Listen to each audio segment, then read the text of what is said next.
الحمد لله وكفى والصلاة والسلام على عباده الذين اصطفى لا سيما على سيد الرسل وخاتم الأنبياء وعلى آله وصحبه ومن بهديه مهتدى. أما بعد فأعوذ بالله من الشيطان الرجيم. بسم الله الرحمن الرحيم.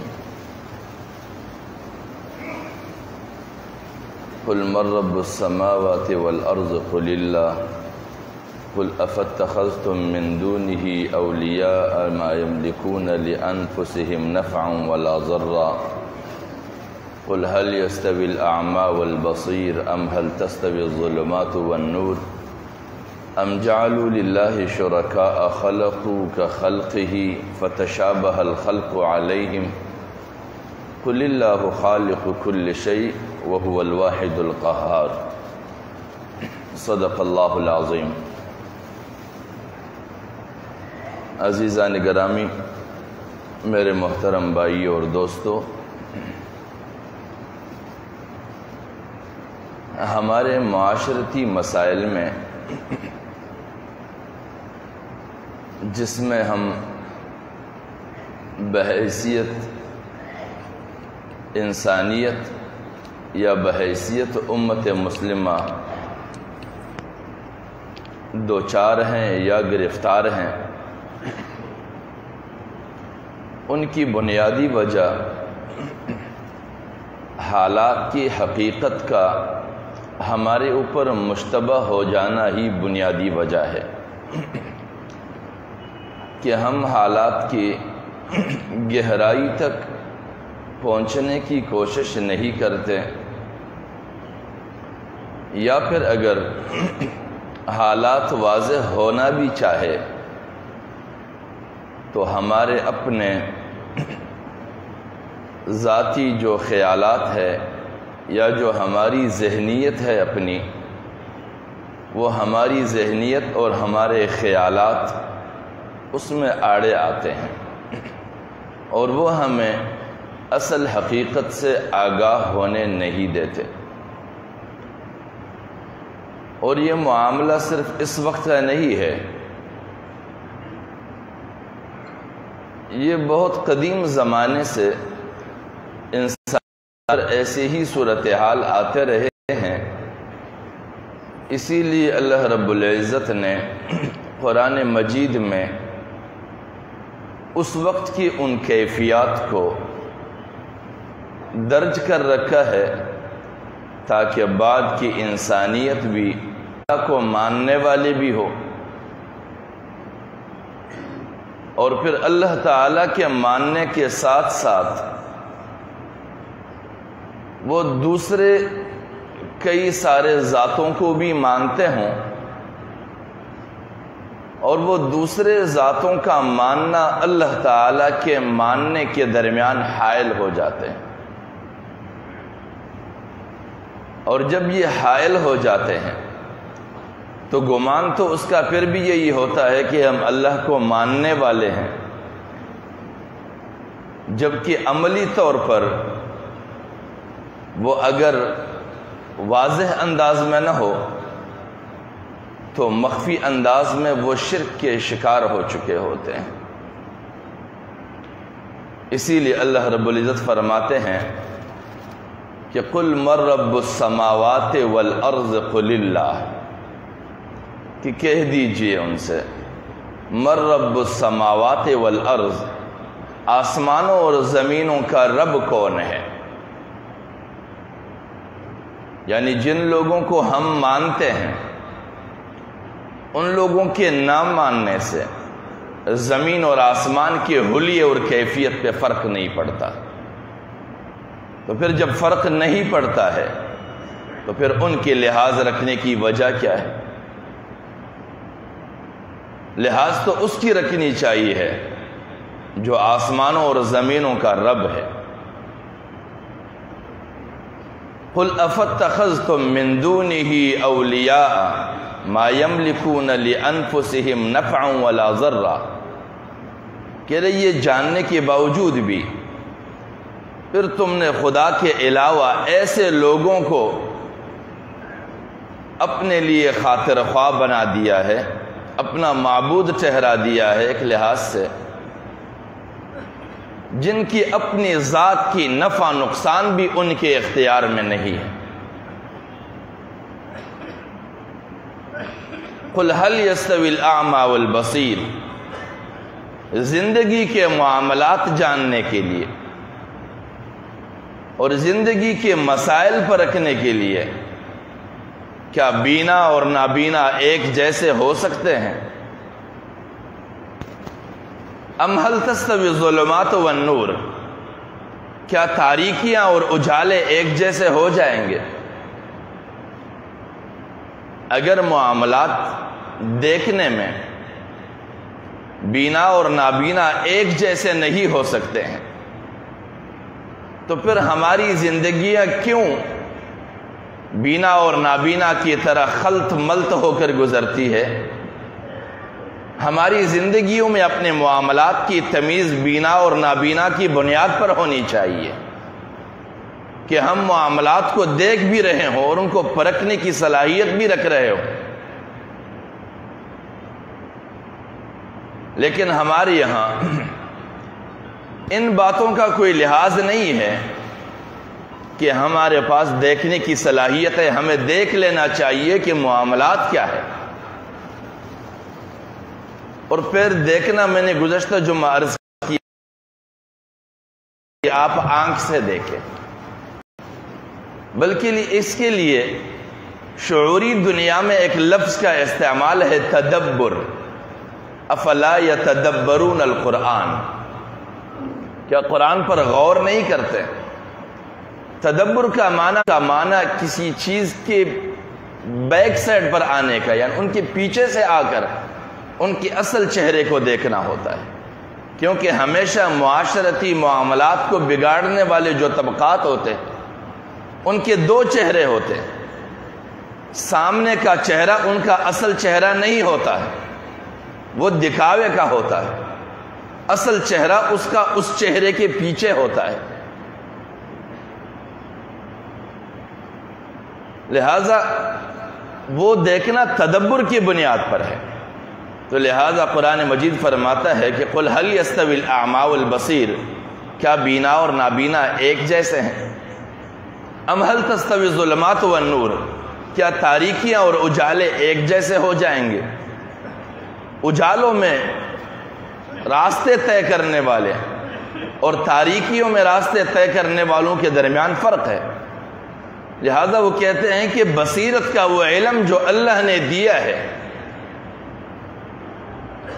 اس کو مشعل راہ بنا کر زندگی کا سفر طے کیا جائے تاکہ معاملات کو صحیح طور پر دیکھ سکو۔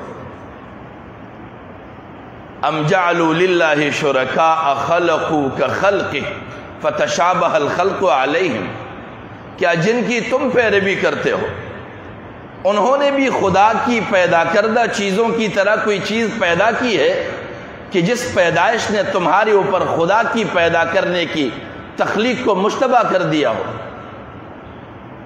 یعنی جن کی ہم پیروی کر رہے ہیں انہوں نے تو کوئی ایسی چیز نہیں بنائی ہے جو اللہ کی بنائی ہوئی چیز اس کے ساتھ خلط ہو جائے، وہ سمجھنا ہمارے اوپر مشتبہ ہو جائے، ہم یہ سمجھنے سے قاصر ہو جائیں نعوذ باللہ کہ اب اصل خدا کون سا ہے۔ ایسی تو کوئی بات نہیں، اور اللہ رب العزت بھی سوالی انداز میں پوچھتے ہیں، ام جعلوا للہ شرکاء خلقوا کخلقہ فتشابہ الخلق علیہم، کیا جن کو تم شریک ٹھہرا رہے ہو، یعنی ایک طرف اللہ رب العزت فرماتے ہیں کہ دیانتداری کرو اور جس کی ہم پیروی کرتے ہیں وہ بددیانتی پر اتار رہے ہیں، اللہ رب العزت فرماتے ہیں سچ بولو اور جن کی ہم پیروی کرتے ہیں انہوں نے جھوٹ پر لگایا ہوا ہے، اللہ رب العزت فرماتے ہیں انصاف کے معاملات رکھو اور جن کی ہم پیروی کرتے ہیں انہوں نے ہمیشہ ناانصافی پر اتارا ہے، اللہ رب العزت فرماتے ہیں کہ تمہارے پیش آمدہ معاملات کہیں تمہیں ناانصافی پر آمادہ نہ کر دے، لیکن جن کی ہم پیروی کرتے ہیں وہ ہمیشہ ناانصافی کو ہاتھ سے جانے نہیں دیتے ہیں۔ تو یہ دونوں کیا ہے؟ یعنی جہاں پر بھی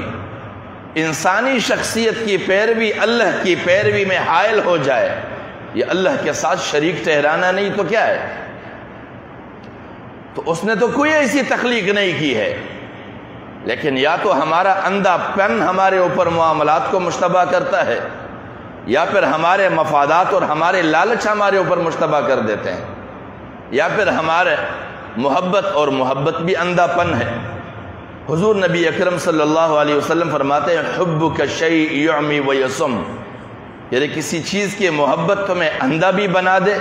کہ اس کی کوئی عیب دکھائی نہ دے، تمہیں بہرا بھی بنا دے کہ اس کی کوئی شکایت بھی تمہیں سنائی نہ دے۔ قل اللہ خالق کل شیء، کہہ دیجئے کہ دنیا کی ہر چیز کے پیدا کرنے والا ذات ایک ہی اللہ ہے، وَهُوَ الْوَاحِدُ الْقَهَّارُ، اور وہ یکتا ہے اور سب پر غالب ہے۔ جب وہ یکتا ہے اور سب پر غالب ہے تو پھر ہمیں دیکھنا چاہیے کہ ہمارا یہی کردار کبھی ہمارے معاشرے میں ہمارے ہاتھوں اور ہمارے کردار کے ذریعے کوئی 3 یا 4 چیزوں کی بنیاد تو نہیں ڈال رہا، اور وہ 3 چیزیں فرعونیت ہے، قارونیت ہے، حامانیت ہے، اور چوتھی چیز آزریت ہے۔ فرعون، قارون، حامان، آزر، یہ 4 چیزیں، یہ کہیں ہمارا کردار خود ہی انہی چیزوں کو پروان تو نہیں چڑھا رہا۔ اور پھر حضرت ابراہیم علیہ السلام کا واقعہ ہے کہ خدا کی تلاش کے بارے میں جو انسانیت کو شعور دینے والی طرز عمل ہے۔ فلما جن علیہ اللیل، جب رات کی تاریکی اس پر چھا گئی، رآ کوکبا، اس نے ستارے کو دیکھا، قال ھذا ربی، فرمانے لگے کہ اسے میرا رب ٹھہراتے ہو۔ فلما افل قال لا احب الافلین، پھر جب وہ ڈوب گیا، اس کی روشنی ختم ہو گئی، تو کہہ رہے میں ڈوبنے والوں کو پسند نہیں کرتا، یعنی اس کی پیروی کی جائے جس کے لیے خود زوال نہ ہو۔ زوال فکر، پیروی فکر کی جاتی ہے، شخصیات کی نہیں۔ اور فکر جو ہے اس کے لیے میں نے عرض کیا تھا کہ 3 بنیادیں ہیں۔ فکر یا تو الہیات کی بنیاد پر ہے، یا پھر مفادات کی بنیاد پر ہے، یا پھر انسانی ہمدردی کی دعوے داری کی بنیاد پر ہے۔ اور ہمیشہ کے لیے بقا الہیات کے لیے ہے، باقی کے لیے کوئی بقا نہیں ہے۔ بقا اور دوام الہیات کے لیے ہے۔ تو حضرت ابراہیم علیہ السلام فرمانے لگے قال لا احب الافلین، ڈوبنے والوں کو پسند نہیں کرتا۔ فلما رأى القمر بازغا قال ھذا ربی، پھر چاند کو چمکتے ہوئے دیکھا، کہہ رہے اس کو میرا رب بناتے ہو۔ فلما افل قال لئن لم يهدني ربي لأكونن من القوم الضالين، پھر جب وہ چاند بھی ڈوب گیا، اس کی روشنی بھی ختم ہو گئی، تو فرمانے لگے کہ اگر میرے رب کی ہدایت میرے پاس نہ ہوتی تو میں بھی ان ظالموں کی طرح گمراہ ہو جاتا۔ فلما رأى الشمس بازغة قال ھذا ربی ھذا اکبر، پھر جب سورج کو دن کی روشنی میں چمکتے ہوئے دیکھا تو کہہ رہے اس کو میرا رب ٹھہراتے ہو، یہ تو سب سے بڑا بھی ہے اور زیادہ تیز روشنی بھی ہے اس کی۔ فلما افلت، اور پھر جب وہ بھی ڈوب گیا تو وہ فرمانے لگے قال یا قوم انی بریء مما تشرکون، کہ اے قوم میں اس سے بری ہوں جس کو تم رب کے ساتھ شریک ٹھہراتے ہو۔ اب یہ تینوں چیزیں وقتی عروج کی علامت دکھاتے ہیں کہ وقتی چمک دمک ایک دفعہ ستارے میں نظر آئی، پھر چاند میں نظر آئی، پھر روشنی میں، پھر سورج میں نظر آیا، لیکن ان تینوں کے لیے کوئی دوام نہیں تھا، وقتی طور پر تھا۔ جن لوگوں اور جن شخصیات کو ہم بنیاد بناتے ہیں کہ یہ بڑے لوگ ہیں، ان کی پچھلے بڑوں کو دیکھے وہ کہاں ہیں، ان کا انجام کیا ہوا، اور وقت کے مرور اور زمانے کے گزر کے ساتھ جب ان بڑوں کے تاریخ کو پڑھتے انہوں نے قوم کے ساتھ کیا مکاریاں نہیں کیے، انہوں نے انسانیت کو کن کن ہلاکتوں سے سامنا نہیں کروایا ہے۔ اور یہ وقت جو ہے، وقت یہ تاریخ ہے، والعصر ان الانسان لفی خسر، کہ زمانہ گواہ ہے انسانیت کا پالا خسارے سے پڑا ہے، یہ تاریخ انسانی ہے۔ لہٰذا جتنے بھی بڑے ہیں ہمارے سامنے، ان کے پچھلے بڑوں کا کردار دیکھ لیجئے کہ انہوں نے کیا کیا ہے قوم کے ساتھ۔ لہٰذا